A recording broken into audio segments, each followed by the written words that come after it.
So here's another thought for y'all. A lot of kids with neurodiversity, especially autism and ADHD, struggle with their academic performance, especially in public school. And in addition to being picked on, what a lot of people do not realize, there's this downright board. I was when I was a kid. And I suck at math, but I can do numerology because I was born as a numerologist because I'm adopted and my birth family, they're numerologists and gypsies. And I became one by birth. That's a whole nature versus nurture kind of thing. Anyways, I was bored to tears, and that got worse in middle and high school when lessons became less hands-on, because for a lot of neurodiverse kids like myself, a lot of us cannot think in abstract ways. We need a concrete example of how something works. And sometimes, like people like me, we learn by doing. With me, I can't sit and watch a whole YouTube video and remember what the heck to do for an instructional thing. But if I could watch it in parts, which YouTube does allow you to do, or slow it down, I have to do it watch it with each step and stop at each step and do it. Or I'd do better if I could read it, and if there's pictures in it, it's even better. That's how I learned how to crochet and knit a little bit, along with my friend teaching me. But it's also how I learned how to cook, too. I also learned a lot of things on YouTube. And I learned a few mechanics beyond what my father taught me as well. Well, I personally think if they were able to rewrite the way education is done, kids like me would do better with. I have autism and ADHD myself, and I have undiagnosed dyslexia, but they never caught on to that. I've had several people tell me that my math struggles seem to be consistent, concurrent, with dyscalculia, which is a form of math dyslexia. And quite honestly, they missed it because the school was so worried about me acting out, and they treated me like a behavior case. They missed the fact that dyslexia may have been a possible reason it took me 8 times to pass the math part of the KC, which is the California High School Exit Exam. And quite honestly, education in high school in California was a complete joke. I pretty much passed. I was in the top 15%. I had straight A's my whole senior year. But honestly, had I gone to school elsewhere, I probably would have gotten a better education.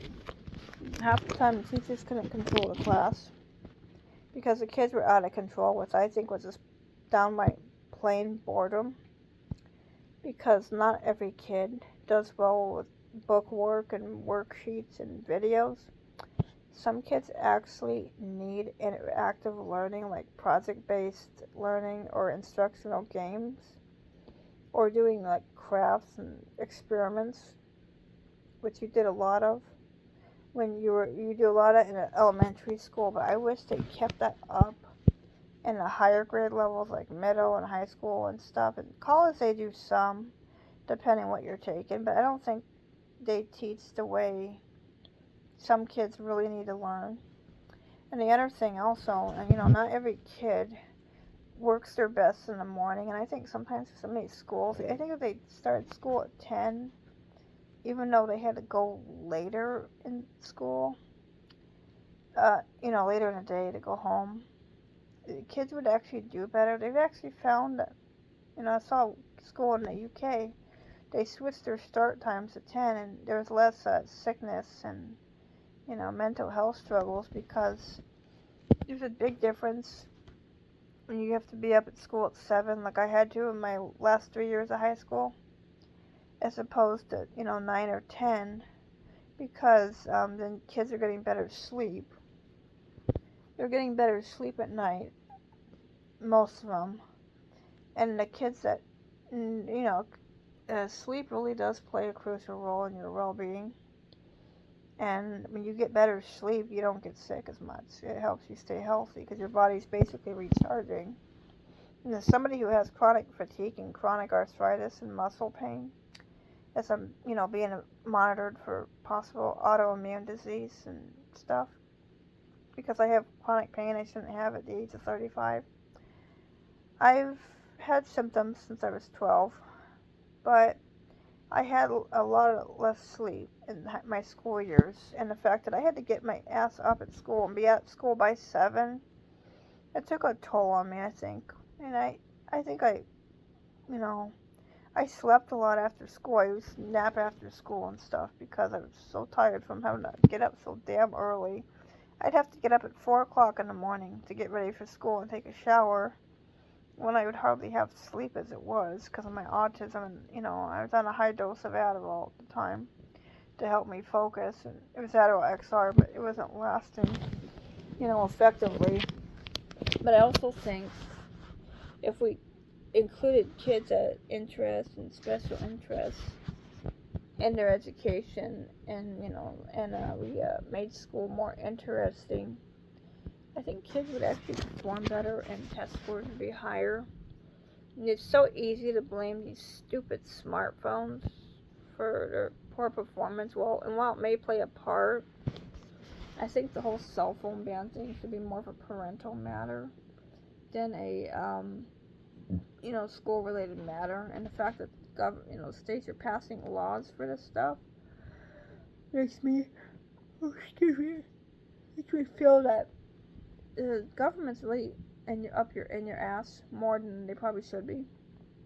I personally think that I don't think the cell phones are really entirely at fault. Yeah, they're a huge distraction, especially if you are neurodiverse and have trouble focusing. But I don't think it's the whole issue. But it's impossible to regulate age for social media because so many kids lie about their age. Get around it because there's a lot of peer pressure with that and tech. But quite honestly, I don't think it's all phones. I think parents and teachers nowadays, they are able to work as a team the way you used to, like when I was growing up.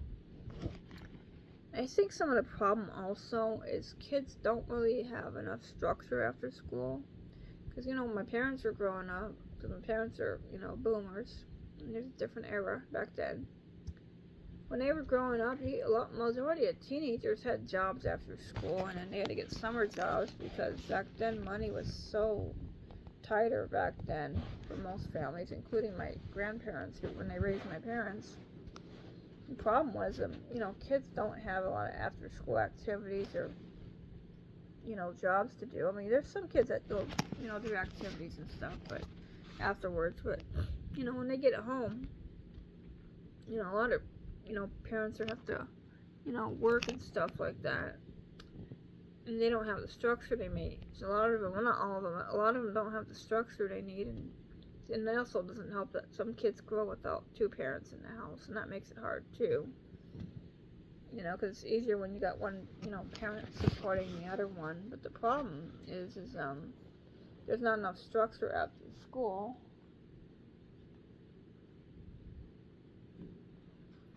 And the problem is sorry, I was picking over what my bird was doing.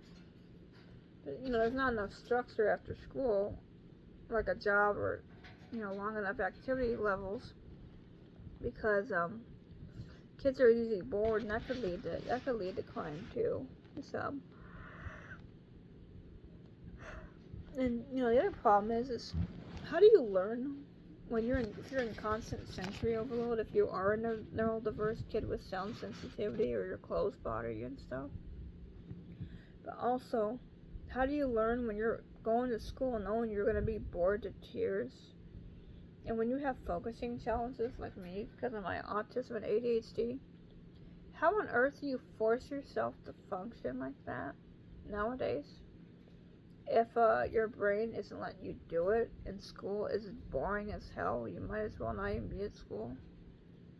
So it's like, why can't we rewrite that? But I also know that teachers don't have time to cater to everybody's needs.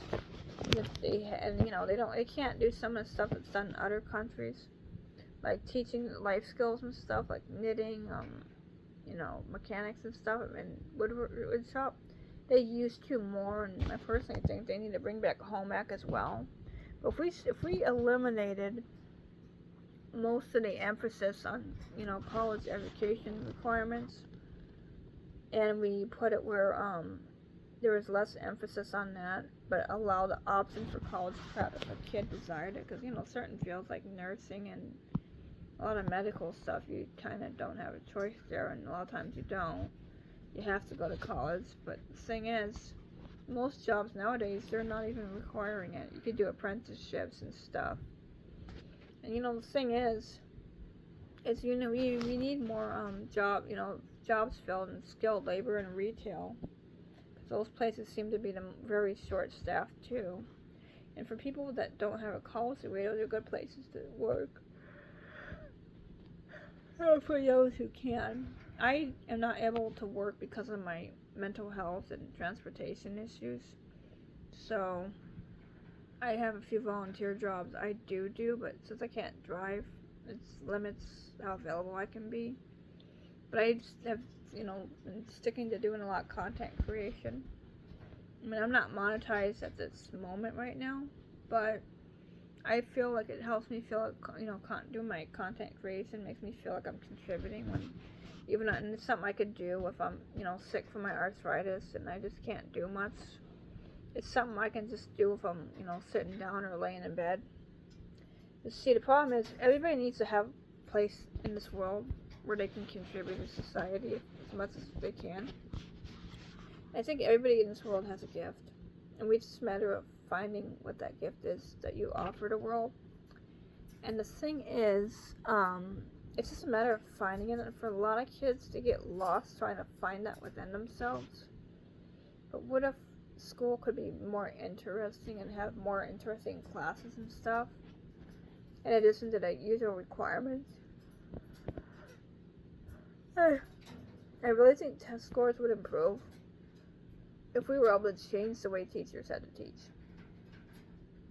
Anyways, thanks for watching. Have a good day.